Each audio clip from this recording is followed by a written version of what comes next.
السلام علیکم دوستانو، الله دې وکړي چې جوړ او روغ به یاست. په نننۍ ویډیو کې به درته وښیم چې څنګه د ټویټر څخه یوه ویډیو ډاونلوډ کولی شو. یعنې په ټویټر کې موږ ته کومه ویډیو مخې ته راځي، څنګه کولی شو چې دغه ویډیو ډاونلوډ کړو. مثال دغه ویډیو ده، زه څنګه کولی شم چې دغه ویډیو زه را ډاونلوډ کړم. نو دوستانو کوم ویډیو خوښوي نو تر اخره راسره وګورئ او زموږ چینل هم در سره سبسکرایب کړئ د نورو ویډیوز لپاره. نو راځو دوستانو، لومړی دلته بروزر کې لیکو ټویټر ویډیو ډاونلوډ. دا چې مو کله ولیکه نو دغه نه وروسته په دې لومړی ویب سایټ چې کوم یو ده په دې باندې کلیک کوو.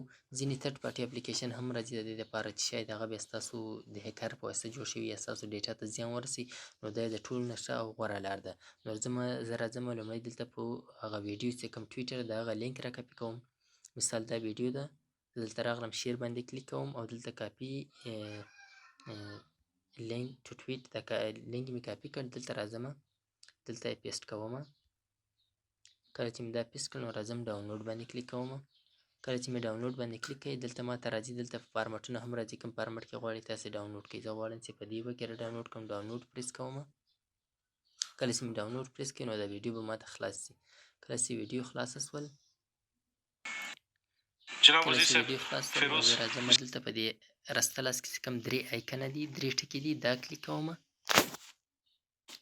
دغه نه وروسته زه ډاونلوډ پریس کوم. کله چې مې ډاونلوډ پریس کړي نو ډاونلوډینګ به شروع شي.